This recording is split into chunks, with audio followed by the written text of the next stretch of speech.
आपल्या मालकाकडे बघायला लागली की याच्या हातात तर काठी आहे बाबा, आम्हाला नको. दृष्टांत संपला. अर्ध राज्य राजाने देऊन टाकलं.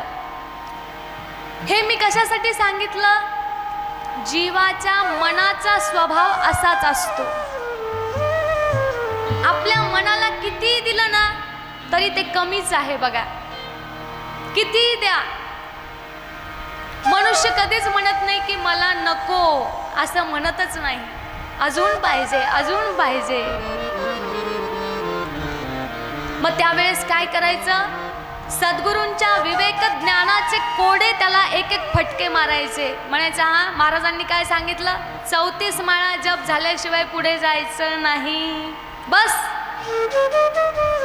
जोपर्यंत आपण बकरी रूपी मनाला फटके देत नाही तोपर्यंत ती या लोभ माया मोह याच्यातून ती सुटका तिची होणार नाही. म्हणून महाराज या मनाला थोडंसं आवर घालायचं आहे.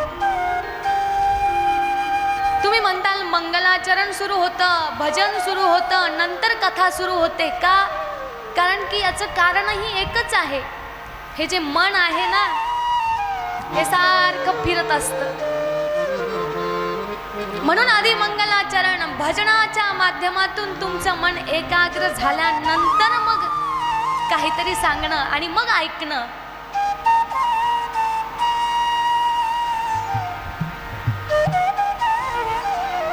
मटक्यामध्ये खूप घाण आहे आणि वरतून खूप गंगाजल टाकत आहोत तरी उपयोग होणार आहे का? नाही. जोपर्यंत तो घडा, ते माठातली घाण जोपर्यंत स्वच्छ होत नाही तोपर्यंत मिळालेलं पाणी हे आपल्याला स्वच्छ मिळणार नाही, आनंद देणार नाही. म्हणून आपल्या मनाला समजून सांगण्यासाठी संतवाणी नेहमी हेच सांगते, आधी मन धरा हाती मग पूजावा गणपती. म्हणजे गणपती बाप्पाचं चित्र काढलंय, गणपती बाप्पाची मूर्ती ठेवली आहे, सगळं. पण आधी सगळ्यात पहिले मन हातामध्ये ठेवा आणि नंतर मग त्या परमात्म्याच्या भक्तीचं कथेचं श्रवण करा. गोपाल कृष्ण भगवान की जय. कपिल भगवान देवहूती मातेला हेच सांगतात, माते मन आपल्या हातात पाहिजे. मन एव मनुष्यानाम कारणम बंध मोक्षयोः. मनच असं आहे की ते बंधनाचं कारण आहे आणि मनच असं आहे की जे आपल्याला मुक्त करू शकतं. देवहूती मातेचा त्या ठिकाणी परिपूर्ण ज्ञानाने भरलेली आमची देवहूती माता प्रसन्न झाली. भागवतामध्ये या सर्व ज्ञानाला जे सांगितलं त्याला कपिल आख्यान असं म्हणून संबोधले जातं. कोणी कोणी कपिल गीता म्हणूनही संबोधलं गेलेलं आहे. गोपाल कृष्ण भगवान की जय. शुकदेवजी महाराज पुढे वर्णन करतात. राजन परीक्षित स्वयंभू मनू आणि शतरूपांच्या या वंशावळीमध्ये आकुती, देवहूती, प्रसूती दक्ष महाराजांना दिली गेली. तुम्ही कथा नीट श्रवण करा, कारण की पहिली भक्ती श्रवण भक्ती सांगितलेली आहे. ऐका ऐका नारायण, ऐका ऐका नारायण, ऐका ऐका नारायण, ऐका ऐका नारायण.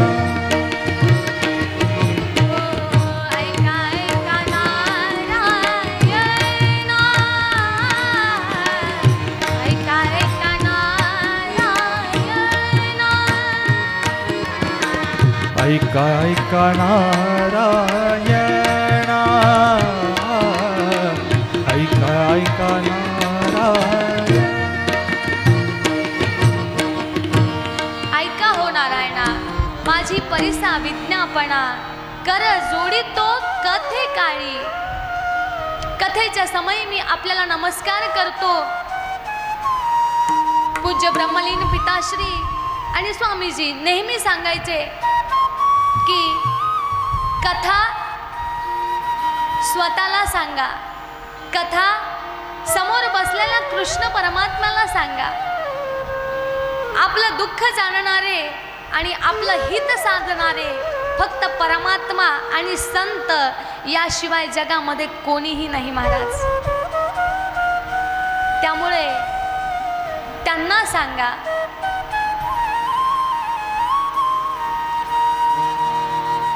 श्रवण भक्तीचे इतके प्रकार सांगितले. आजचा कितवा दिवस आहे आपला? चौथा. अजून 3 दिवस बाकी आहे बघा.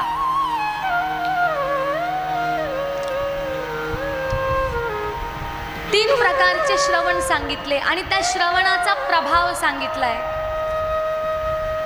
सगळ्यात पहिला जो प्रभाव आहे तो आहे मॅग्नेट प्रभाव. मॅग्नेट मुलं खेळतात ना, ते छोटं काय चुंबक सारखं असतं ते मॅग्नेट प्रभाव.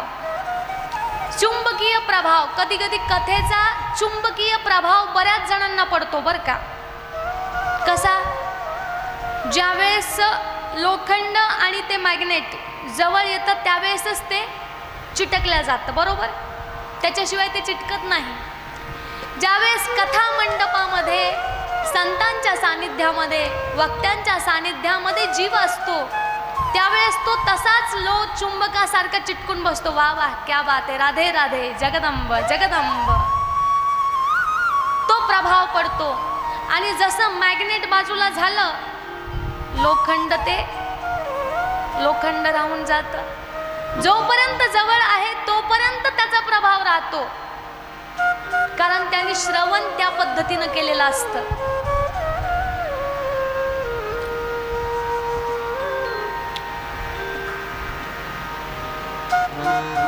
म्हणून तो एक प्रभाव. म्हणून मी काय सांगायले, कसं ऐकायला पाहिजे. पहिला चुंबकीय प्रभाव. बघा आता 7 दिवसामध्ये कोणाला कोणता प्रभाव घेऊन जायचा आपलं आपलं ठरवायचं. दुसरा प्रभाव आहे चंदन प्रभाव. चंदन कसं आधी घासावं लागतं, उघडावं लागतं आणि नंतर मग ते ज्यावेळेस माथ्यावरती आपण लावतो त्यावेळेस कसं वाटतं, हा हा, थंडगार वाटतं, एकदम छान. आणि त्या चंदनाची शीतलता आपल्या शरीराला तोपर्यंत प्रदान करते जोपर्यंत ते चंदन सुकत नाही, तोपर्यंत आपलं शरीर थंड असतं, माथा थंड असतो.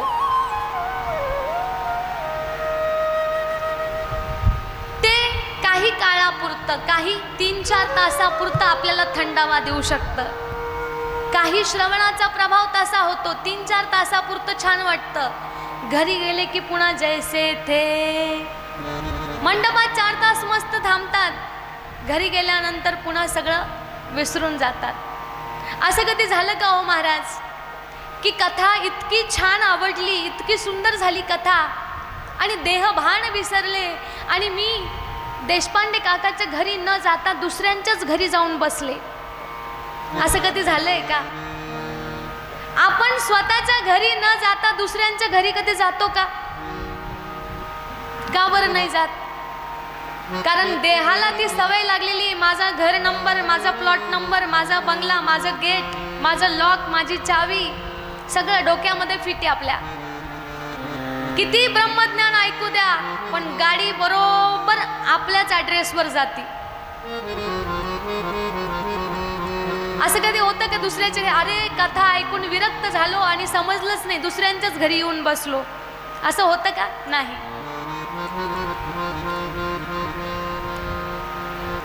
काही काही गोष्टी आपण मनाला इतक्या चिटकून ठेवलेल्या आहेत. बघा पुन्हा त्याच्यामध्ये एक मला आठवलं की काही गोष्टी जगतामध्ये आपल्याला यूज अँड थ्रो सारख्या दिलेल्या आहेत. बघा तसाच त्याचा वापर केला गेला पाहिजे. वापर करा आणि सोडून द्या. आता सप्तपदी मंगल कार्यालय आपल्याला 7 दिवसांसाठी मिळालेलं आहे. किती दिवसांसाठी?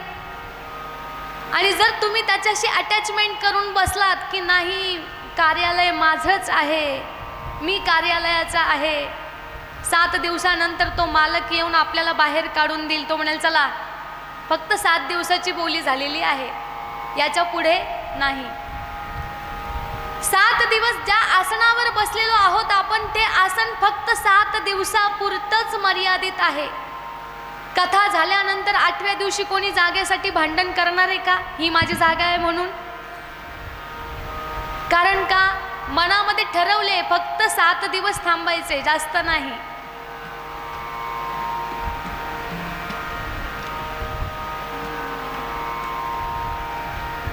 महाबळेश्वरला फिरायला गेलो, हॉटेल बुक केलं, 2 दिवसासाठी हॉटेल बुक केलं. ज्यावेळेस हॉटेलचा टाईम संपला तिथून चेकआउट करून काढून देतात आपल्याला, बरोबर? मला सांगा मग त्यावेळेस आपण भांडतो का? नाही नाही, काल किती मस्त जेवण केलं हॉटेलमध्ये, किती AC मध्ये छान झोप लागली, नाही मला इथंच थांबू द्या. आपण अट्टहास करतो का? नाही करत. का नाही करत? कारण मनाला माहिती आहे की ते तात्पुरतं आहे, थोड्या वेळासाठी आपल्याला मिळालेला आहे, तेवढाच वेळ त्याचा उपयोग करायचा. म्हणून काही गोष्टी ज्या आहेत जीवनामध्ये देखील, नाते संबंध परिवार भाग्याने आपल्याला मिळालेला आहे, त्याचा फक्त तेवढ्या पुरता तेवढा आपण त्या ठिकाणी मनाशी अटॅचमेंट करायला पाहिजे. काशी यात्रेला गेलो, रेल्वेमध्ये बसलो आणि रेल्वेमध्ये जे 6 दिवस झाले सहकारी आमचे मित्रमंडळी बसले, खूप छान गप्पा चालू होत्या, अटॅचमेंट वाढली. त्यांचा डब्बा आम्ही खायचो, आमचा डब्बा ते खायचे, बोलणं चालणं सुरू झालं. पण ज्यावेळेस माझं स्टेशन आलं त्यावेळेस मला खाली उतरावं लागणार आहे, सगळ्यांना निरोप घ्यावाच लागणार आहे. त्यावेळेस कोणी म्हणतं का असं की अरे नाही अजून 2 दिवस पाहिजे होते? त्यावेळेस कोणी भांडतं का? नाही, कारण ते बुद्धीला पटलेलं आहे. फक्त एकच अशी गोष्ट आहे की जी बुद्धीला सांगून सांगून सांगून सुद्धा आपल्या पटत नाही, ते म्हणजे हे जीवन एक ना एक दिवस जाणार आहे. देह जाणार जाणार, त्यासी काळोबा खाणार. या गोष्टी संत महंतांनी अनेक अनेक वर्षापासून, शतकापासून आपल्याला तेच सांगत आहेत की या जीवनाचा चांगला वापर करा. 100 वर्षाचं आयुष्य आहे, 100 वर्षाच्या एक एक मिनिटाचं, एक एक दिवसाचं नियोजन व्यवस्थित लावा. कारण सांगता येणार नाही की आपलं स्टेशन कधी येईल आणि आपण कधी निघून जाऊ. म्हणून महाराज, आपण करा सोडवण, संसार बंधन सोडा वेगी. आणि ज्या गोष्टी घेऊन जायच्या आहेत त्याच्या मात्र आपलं अजिबात लक्ष नसतं. जसं की आता या कथेमध्ये तुम्ही आलात, कथेमध्ये सोबत आसन आणलं असेल, जपाची माळ आणली असेल, तुमची पर्स आणली असेल, बस तुमचं स्वतःचं फक्त तेवढंच आहे, हेच तुम्हाला घरी घेऊन जायचं आहे. तसे जगामध्ये आल्यानंतर पाप पुण्याचं अकाउंट आणि आपली सत्कर्माची शिदोरी आणि सद्गुरूंचा आशीर्वाद, एवढंच साहित्य आपल्याला घेऊन जायचंय वरती. याच्या पलीकडे आपल्याला काहीच नेता येणार नाही. म्हणून याला जपा, आपण त्याला सोडून देतो. आणि ही माझी खुर्ची, हे माझं आसन, हे माझं घर, अरे काय, क्या भरोसा है इस जिंदगी का, क्या भरोसा है इस जिंदगी का, क्या भरोसा है इस जिंदगी का, क्या भरोसा है इस जिंदगी का.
माहितीये का? अरे प्रॉपर्टीचा नशा कोणाला सांगता? लॉकडाऊन मध्ये आणि कोरोनाच्या काळात करोडो करोडो रुपयांचे मालक देखील हरी हरी हरी झाले.